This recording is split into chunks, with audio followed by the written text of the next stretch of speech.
Welcome to True Crime Garage. Wherever you are, whatever you're doing, thanks for listening. I'm your host, Nick, and with me, as always, is a guy with a warning.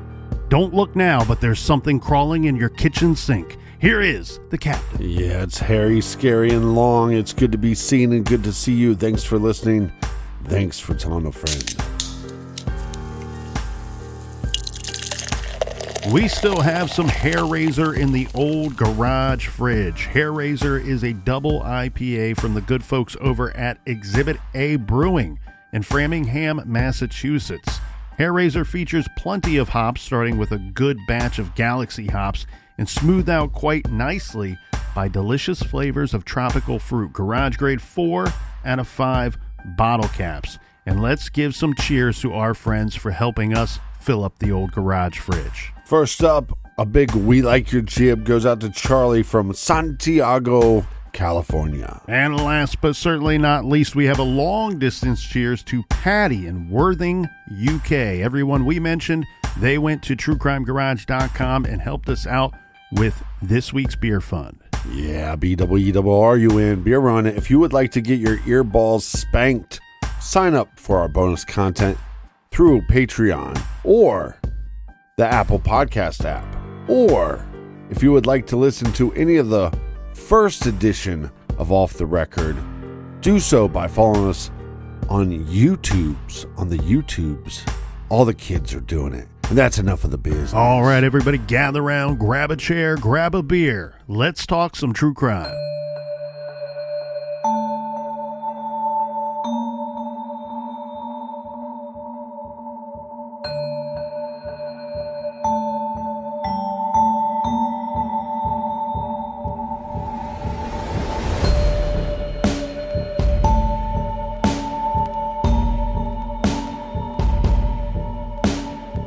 It is believed that September 2nd, Friday, 1977, just after work, is the last sighting of Simone Ridinger. She was 17 years old, and she's been missing ever since. She worked her shift that day at the Rainbow Restaurant in Natick, Massachusetts. She was supposed to be heading out to Chappaquidda to a cottage that her family owned to join them for the long weekend, if not longer. For many years, the Rainbow Restaurant was believed to be the last place that anyone reported seeing Simone. But in 1986, a witness came forward who said that no, he gave Simone a ride. And he had a very different story to tell.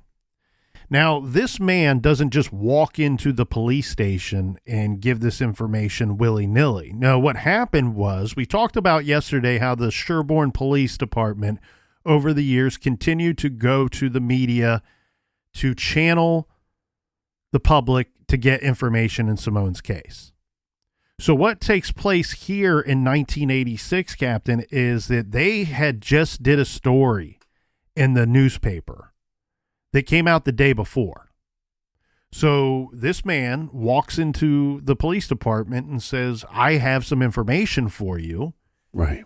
That I actually gave this young woman a ride.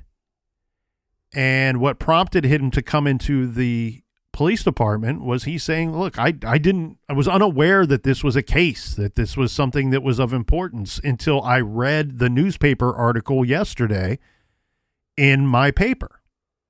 And so I am here to give you some information.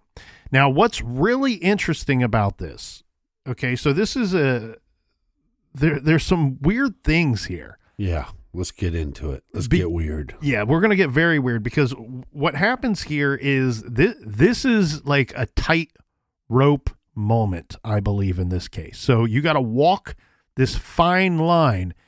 And there are things that could tip you to the side of disbelieving everything this man says, or tip you to the other side where you fall and then believe that this is true, that this really took place and this is good information in the case. So the short version of it is this witness was an elderly man who, unfortunately, like several other persons that we've discussed in this case, is now deceased. So we can't go back and interview him again. But in 1986, he's saying that he was in He came into the police department saying that he was en route. In 1977, he's en route to go out to the Cape. He says that he's pulled over near or at a rest area. Right. This is on Route 128 and Route 109 in Westwood, Massachusetts. He believes that he's pulled over by a state trooper. And the state trooper, during the interaction with this elderly man, says, hey, I got this girl that's going out to Martha's Vineyard, to Cape Cod. According to the man, this girl was in the back seat of the trooper's car.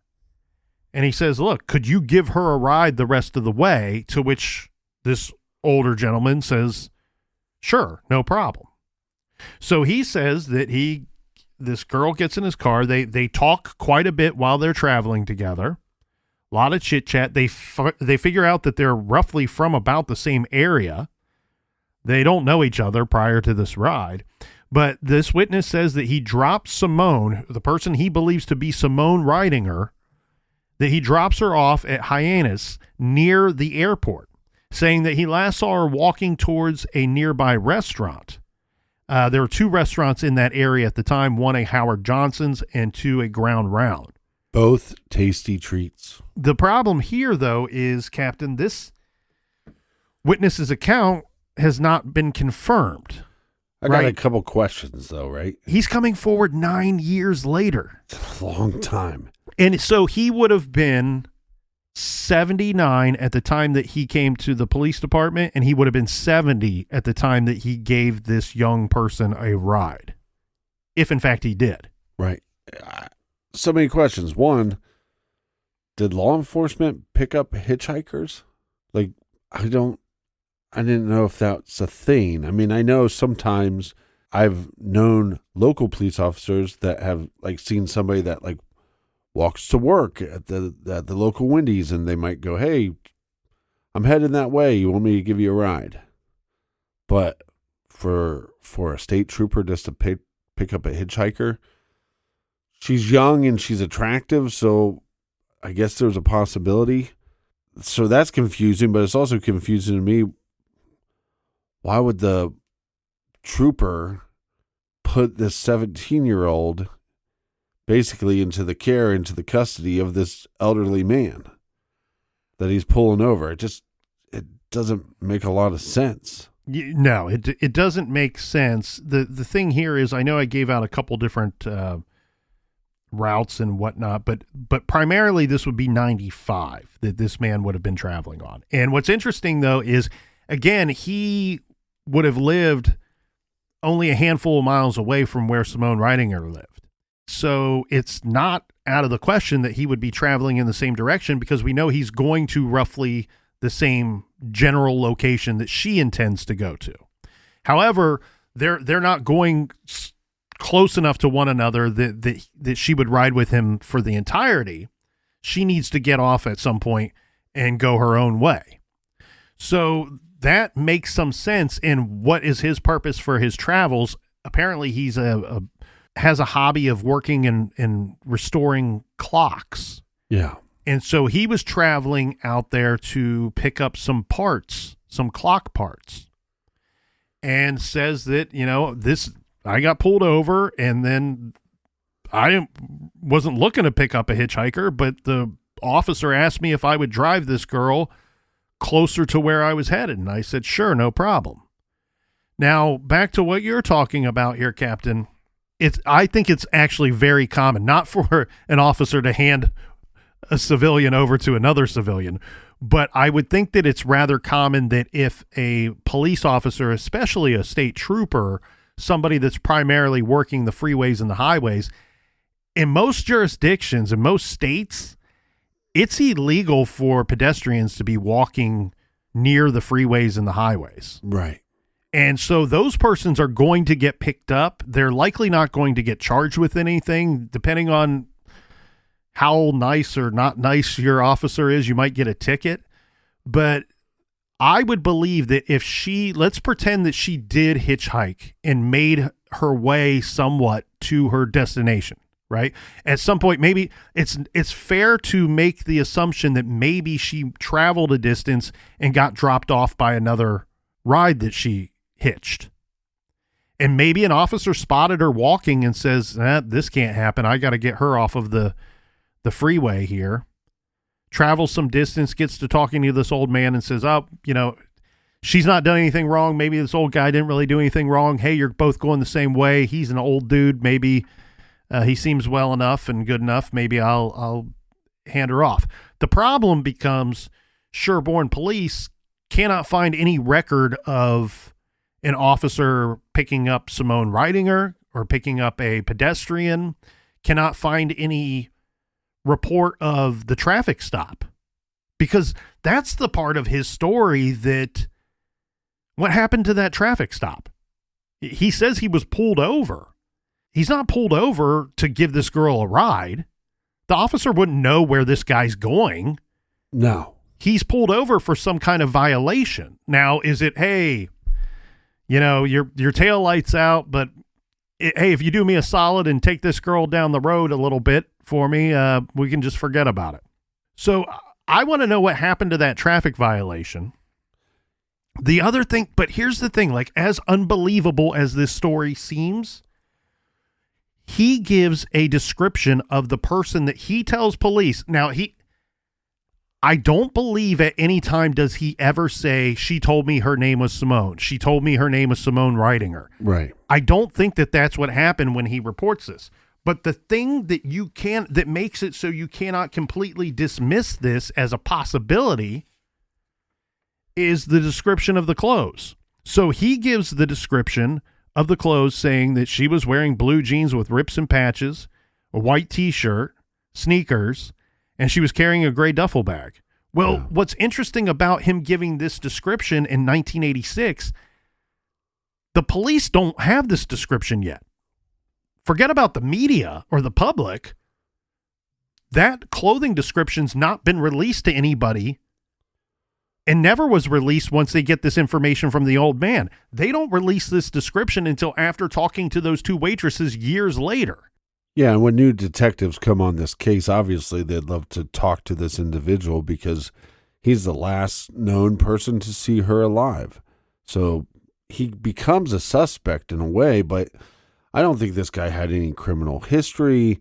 Again, a very simple hobby of he liked to work and fix clocks, but he's not alive, but they're able to talk to his son. And I don't know, and this is kind of a heads or tails type thing. The detective finds it a little suspicious that the father never told the son about this. And that is one thing, when I spoke with some of the officers that have worked this case over the years, a piece of the puzzle that I was unaware of then and still unaware of to this date. And so, as you said, a bit of a head scratcher. I want to know the details of choosing those words in that statement. Okay. What exactly does that mean? Does that mean that father never tells son, oh, I picked up this girl and gave her a ride. I got pulled over by the police and they asked me to give this girl a ride and I dropped her off. Okay. I can get that maybe dad doesn't tell son that. Right. Fast forward to 1986. How in the hell does somebody not tell? And maybe they're not close. I don't know. But I would think that if I read a newspaper article on a Tuesday, let's say, and Wednesday morning I'm at the police station giving a report of something that happened to me 9 years prior, I think that's something I'm telling people. Well, because it's such a abnormal activity. Yes. It's not like, oh, well, I went to the dentist the other day. It's like, or, hey, I had to go pick up lumber at the lumber yard, or whatever. I was reading a newspaper report and they started talking about this missing girl that I believe I gave a ride to. I believe I might be the last person that saw her alive. Yes. So she's been missing for almost 10 years. Yeah, you show up for a cup of coffee or church on Sunday, bump into an old friend, or you're hanging out with your son. Now, keep in mind, he's 79 9 years old, roughly, Yeah. in 1986. So his son's a grown man. But yeah, there's no way that you're going, hey, what you been up to lately? Oh, you don't go same old after you've had that experience. Well, but you go, no, I read a newspaper article of a missing person who they believe has been likely murdered. I figured out that day that I might have been a witness to something or have important information in this case from 9 years ago, and I was sitting at the police station telling them everything I knew the following day. Yeah, and I think we both agree. It makes more sense for him to tell his son, but we don't know their relationship. We don't even know the frequency in which they talk to each other. I have some friends that think it's crazy that I talk to my father once a week. And some of my friends that live in a different state than their parents, they're like, well, I don't speak to my parents but every 3 months. So I could see, well, it's time to call the parents and this conversation doesn't come up. So it's because it, and what I mean by that is if he read that news report, went into the police department, the next time he talked to his son was 3 months later, well, maybe it's not something you bring up. So here's some things that I wanted to figure out, because this situation throws a big fat monkey wrench into the whole investigation. So if this guy, it either means one of two things, in my opinion. This story either makes him possibly the last, as the story is today, he would then become the last identifiable witness to Simone being alive and well. Or he's in the other category, the suspect category. My problem with the story is, one, the details of what she was wearing and the duffel bag, which was never released. So that points to the direction of okay, well, this story's true. But my big problem is, because this story is out and the story of Simone has already been out for a while, why wouldn't this trooper come forward and go, yeah, I actually picked her up. I didn't know her name was Simone, or I didn't remember her name was Simone, and I had her take a ride with this elderly man. Yeah, I'm with you on that. And I think part of I think that goes back to the early complications of the case. She's not officially reported missing until 9 days later. Did that trooper, did that story not reach him? Did he never see a be on the lookout for this missing person? Well, that's one of the things that I think is the biggest problem. Like you said, there's 4 locations that we have to look into in this case, but the biggest thing to me is... This makes location number 5, potentially. Right. 5 or 6, because you have the rest stop plus where he dropped her off at is a different location. That's not where she would get the ferry at, right? It from my understanding, it's not terribly far, and that right. in lies a whole nother set of questions that we haven't even got to yet. I think the big thing, though, is from her work to Cape Cod, that's 70 miles. That's the problem, because we know, like in our town, in our city, Columbus, Ohio, you bring up Tyler Davis, most people know who you're talking about. Missing person from Easton. You bring up Brian Schaefer, the medical student that went missing from Ohio State campus. You go about an hour away, they've never heard of the case.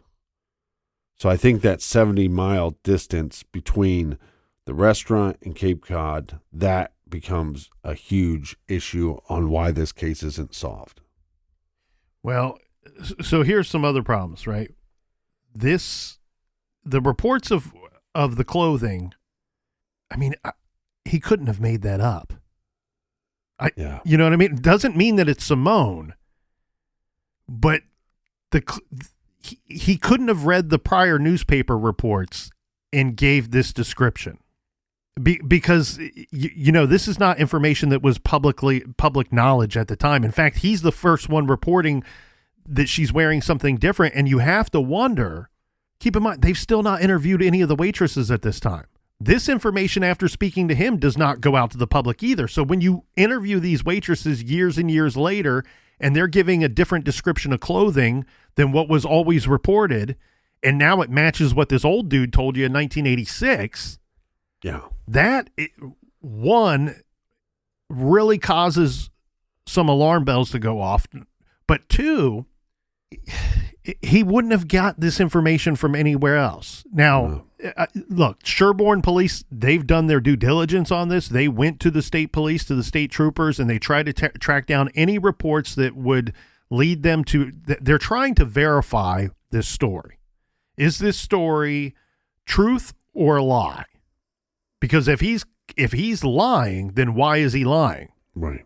Is he just some senile old man? Some people do like to get involved in a case. Is he some weirdo that just wants to be in a case, or is he injecting himself into the investigation because he has some kind of involvement in this disappearance? Just to put out some information that people might be wondering, her Social Security has never been used. And then there's been no activity on her bank account, no deposit, no withdrawal, no check writing. Yeah, that all stopped. Her Social Security number being used or the bank account activity all stops 1977. So not been used since then. But the other curious parts of his story, he tells police that when he picked the girl up that he believed is Simone Ridinger, he picks her up September 3rd at about 6 or 6:30 in the morning. Well, we have all these reports now that she had left work by 4 p.m. Right. We now have 14 hours unaccounted for. What, again, I am having a hard time figuring out the discrepancies between Friday evening and Saturday morning, or arriving on Saturday. The son did confirm that his father was into clocks and did a lot of work on clocks, so that part of the story seems to be true. Sherborn Police did their due diligence and even went beyond the scope of just the state troopers and thought, well, maybe it was a smaller agency, a more local agency to that area, and they checked and tried to find reports. Nothing that they could find that back up this story from 1977. Doesn't mean that it wouldn't have happened. Doesn't mean that the state trooper didn't fill out a report. Doesn't mean that the state trooper ever had any awareness that a person that looked like this went missing. Yeah, and just this statement real quick. I was watching True Detective again, season 1, a great show. And they're talking about what type of detective, Russ is and what type of detective he is. And I would think if I was a detective, I'd probably be old school. Yellow legal pads. But nowadays, you have to take those notes and then put them into the system. In 77, we didn't have a system like that. So how much information, how many leads have been lost throughout the years of detectives that looked into this case and kept their own notes and never put them into the system? Also, just like this, nowadays, when cops are making traffic stops or troopers are making traffic stops, they're putting all this into a computer system right away.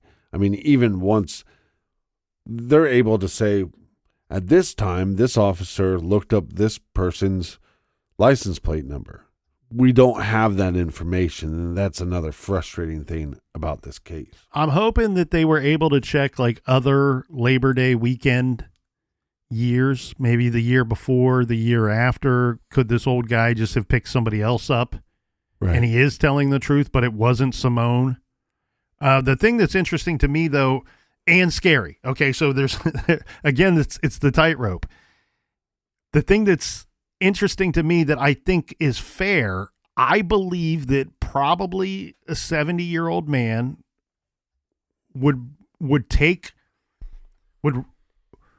recognize the ripped up and patched up jeans as maybe something unique, especially if he's somebody that's not giving rides to persons often or maybe even ever. Maybe this is the only time he's ever done that. The other thing that's scary to me is if he's not an eyewitness, and he falls into the other category, is the recall of what she was wearing 9 years later. Right. I was here in the garage studio with you 7 days ago for Seems hours. like yesterday. For hours. I could not tell you what you were wearing last week Nothing. when I saw you. I was wearing nothing. Well, that would have stood out quite a bit. The person's name is Henry C., and I'll spell his last name, Tiews.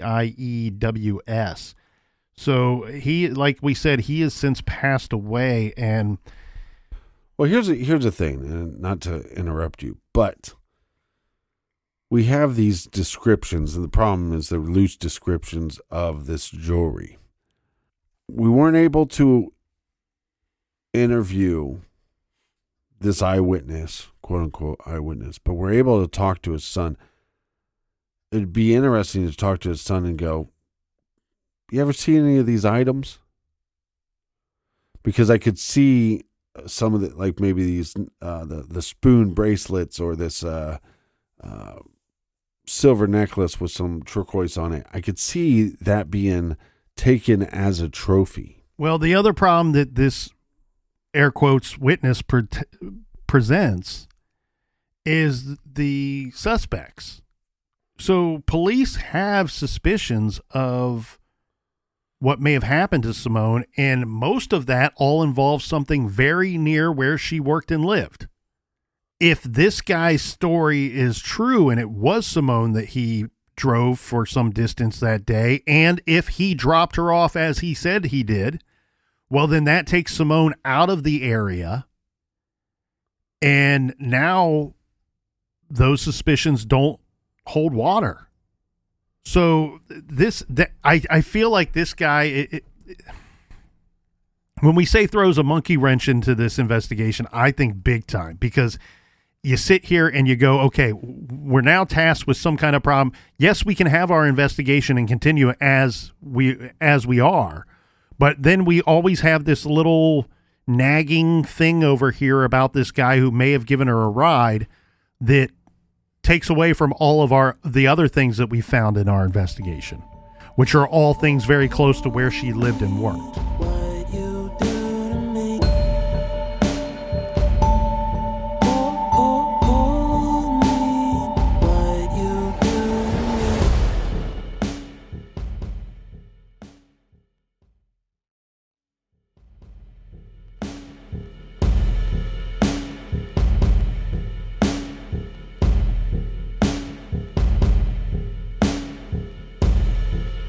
Welcome back. Cheers, mates.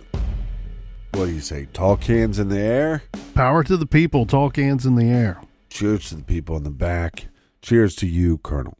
So if this case is going to stay at the local level, we talked about the old man taking the case further away from the local jurisdiction, but even well beyond that, we have some efforts that have been made, a good deal of efforts that have been made, and you can see this based off of the NamUs website, the National Missing and Unidentified Persons System. So go to namus.com if you want to find some people that have been either unidentified or persons that are listed as missing. So on NamUs, what we learned from their captain is that we have about 32 or so exclusions. These are unidentified remains that were found in jurisdictions far and wide, some even as far away as California or Florida or Ohio, where we are, and says, hey, I got somebody that vaguely fits the description of your missing person. We need to do a little comparison here, and they've done comparisons and have about 32 or so exclusions in that regard. Well, and that's what's great is law enforcement has Simone's DNA so they can at least test it against any remains. Well, they've been using dental records to make these exclusions. So unfortunately, they don't have a full DNA profile for Simone, but that I've been told is in the works, that they're working to get that full DNA profile, and they hope and think that they will have that on file here soon, which that will be the most definitive way for one to make these exclusions going forward. Right. And so it's good, though, to hear that these other jurisdictions are aware and are calling and making contact with the current investigators in Simone's case. As far as suspects go, well, we already talked about the elderly man.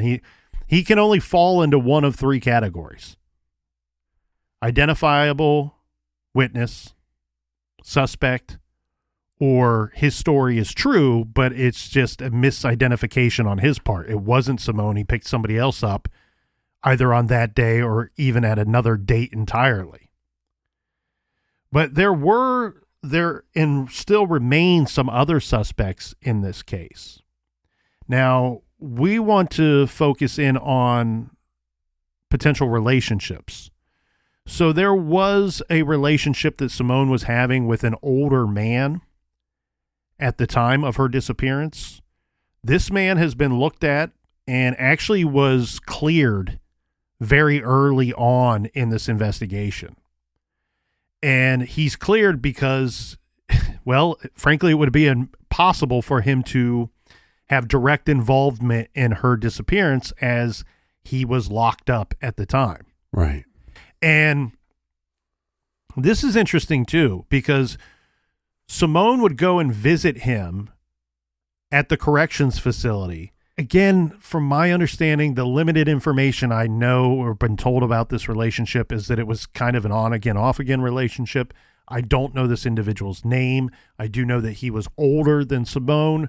But one thing that I do know for certain is that when she would go to visit him, this is stuff that had to be prearranged. You would have to make arrangements well in advance to be granted access to see one another, to have this interaction. And the reports are that she had made arrangements to visit him on the 17th of September. She's last seen at work on the 2nd of September. The elderly man says he picks her up, gave her a ride on the 3rd of September. We know Mom believed that she was going to arrive by the 3rd of September, never did. She's reported missing on the 11th. Now we're all the way out to the 17th of September, 1977. The police, who are now looking for Simone, catch wind of this arranged appointment to go see this man at the correction facility. Right. One, they're going to want to talk to him anyway.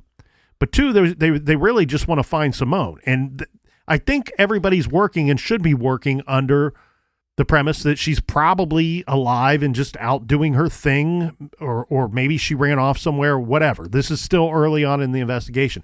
They go to the correction facility on that day, on the day that we have the appointment arranged for, hoping to see Simone there.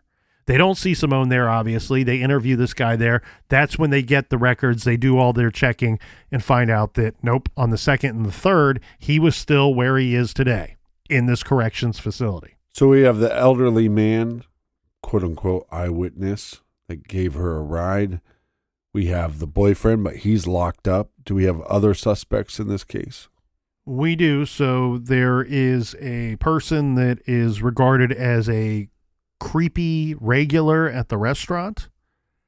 He is somebody that police are interested in. He's not going to be the only person that they're interested in. This was a restaurant that was frequented by a lot of the locals there, and they stayed pretty busy. But there's some information from other persons that worked there that have created an interest in this individual. I don't know much about this individual, but what we do know about another individual is there is a man named Daniel Newbert. Old Newbert. And I'm going to steal two paragraphs directly from a news article that says, another question is a reference to a Daniel Newbert. Newbert sent the family, Simone's family, pictures of Simone around the time of her disappearance. What's really interesting about these photos for a multitude of reasons, Captain, but first is some of these photos were ones that were used in many of the missing persons flyers early on. And in fact, I believe that a couple of these photos are still being used to this day, maybe even in the VICAP alert report that we get from the FBI. So these pictures were used on many of the missing person flyers. The article goes on to state police talked to Newbert, who said he once gave Ridinger a ride and asked if he could take photos of her. Daniel Newbert gave the negatives to the police. They also investigated another man who was allegedly into the, quote, drug scene, end quote, and trying to court Simone Ridinger. So there's two individuals right there that are still of interest to investigators in this case. And both of these individuals would be local. They would be townies. They would be local. I don't know if the creepy restaurant patron is one of these guys that we just discussed. You know, do we have 3 guys of interest or 2? That part to me is unclear. Now, one thing that is of interest too is a similar case that took place, I believe this was 1985. So Simone goes missing in 1977. The old man comes forward in 1986 after he reads a newspaper article the day before. But when all of this is going on, in the middle of all this, we have this case from 1985. And this is from Channel 22 News, WWLP.com. Working for you for 70 years is what they tell us. Thank you for working for us. Yeah. WWLP. But so their Keeping article, the tunes a-flowing. Steve Nielsen wrote this article, and the title is Detective Seeking Closure for Family of Woman Killed in 1985. And it reads, Janine Callahan was following her morning routine. The 24-year-old left her Natick, Massachusetts home to walk to work at the now closed Zayre's store. I don't know what a Zayre's store is. She never made it to work. That's the key here. And this was November 9th, 1985. And they said that a month later, her remains were found at the end of a dirt road, now known as Cherry Farm. Quote, she was naked with nothing but a pair of gym socks on, end quote. She was covered with a discarded Christmas tree. The medical examiner was unable to determine the cause of death. There was too much trauma to the body. The investigation has been ongoing now for all of these years. They believe, this investigator that's quoted a couple times in this article says that he believes that the perpetrator would have likely lived near this Cherry Farm road where she was eventually found. To generate new leads in the case, the investigation added her to a deck of playing cards. We've seen that in several states over the years. And they're just hoping to interview some people and get some more information in this case. And this detective is saying that they believe that it's still a solvable case. Her case has been linked. We're not saying it's absolutely connected to Simone Ridinger's case. The detectives aren't saying that either. They're just saying simply, look, the two worked. So this individual, Callahan, Janine Callahan, she lived and worked in Natick. Simone worked in Natick and lived nearby in Framingham. The weird thing about their lives is up to the time that they disappear, they're both doing similar things in their lives. So they both moved into new apartments relatively short period before they went missing. Right. Again, Simone in Framingham and Janine in Natick, but not far from one another. Regardless if these cases are connected at all, what we need here is both of these cases to get solved. So anyone with any information that can help police in Janine Callahan's murder investigation, or any other cold cases for that fact in the state, is asked to call 1-877-RI-SOLVE. And so these cases are linked simply by the Natick, Massachusetts location. Well, like I said yesterday, because I'm a Guinness, not a genius, a Guinness, I think this is a really good strategy as far as cold cases are concerned. Come out and say, this is the information that we have. This is what we know for certain. And here's the questions that we have as far as law enforcement goes, because I think that would really start sparking people's interest. And also, like, I think with so many online sleuthers, when you hear these questions, I think some of these sleuthers would go, maybe I can find that answer to this question. And so one of the questions then becomes, what hasn't law enforcement done? What paths could we possibly take in this case to solve it, to get some resolve? Yeah, the thing here is these are only leads that are not followed up on for the most part, because they're not leads. That's not information that ever made its way to law enforcement. So that's why they're telling you, this is what we know. This is what we would like to know in Simone's case. We need some leads. Give us some information that's going to give us a new lead to follow up on.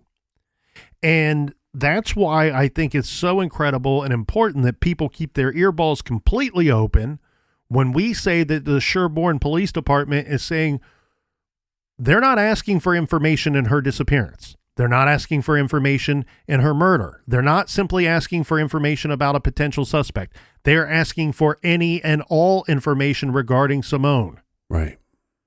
We need to learn more about her life. We need to learn more about what she was up to. And that's why I circle around this apartment idea. That was the newest thing in her life at that time. That's a big moment in one's life, to move out of mom and dad's house and get their own apartment. And she was only there for about 2 months or so prior to her disappearance. What happened that night? What happened September 2nd to September 3rd? Why do we have that discrepancy in this timeline of making her way out to visit mom and chill with mom for a long weekend at the cottage? The other thing, too, is, as the story always goes, Simone was 17 when she was last seen on September 2nd, 1977, leaving from the former Rainbow Restaurant in Natick, Massachusetts after her shift. She planned to hitchhike to Cape Cod to catch a ferry to Martha's Vineyard to meet up with her parents. Okay. What ferry? There's multiple ferries that run out of there.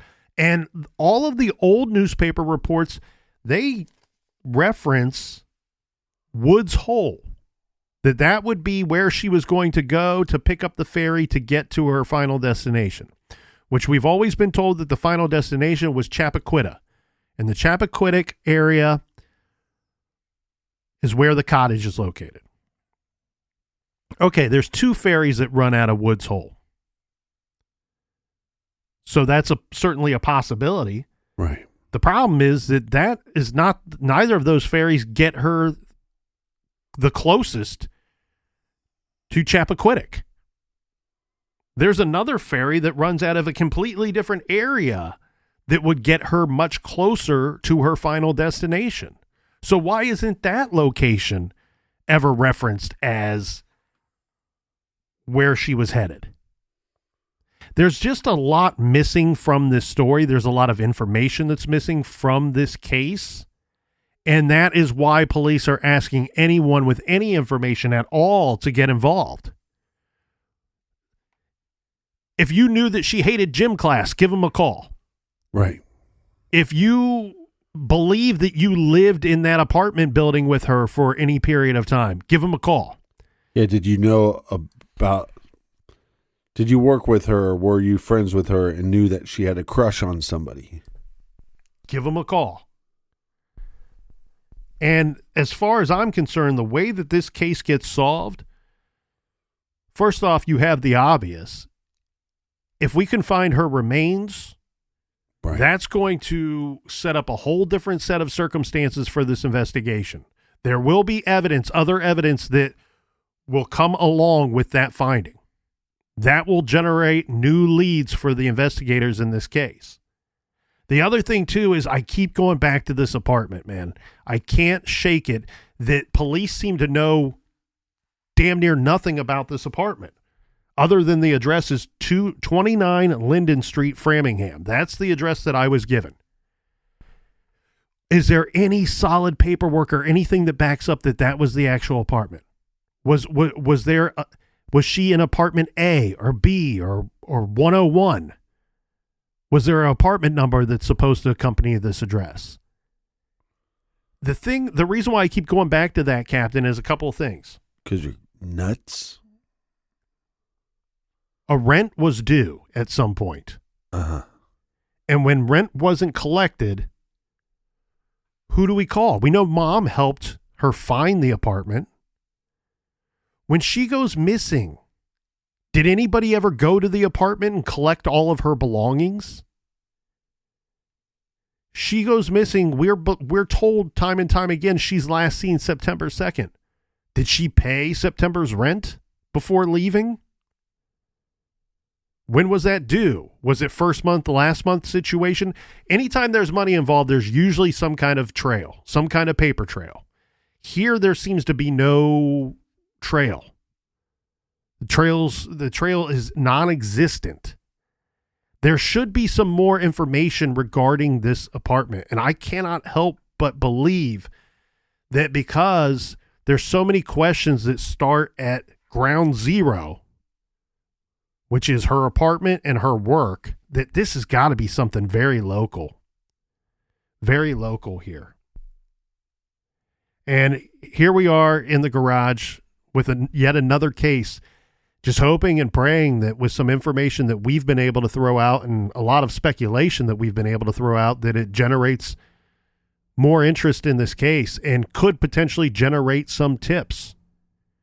Again, if you know anything at all in this case, if you know anything at all about Simone Ridinger, please, we encourage everybody with information to call the Sherborn Police Department. Their phone number is 508-653-2424, and we will include that phone number in today's show notes.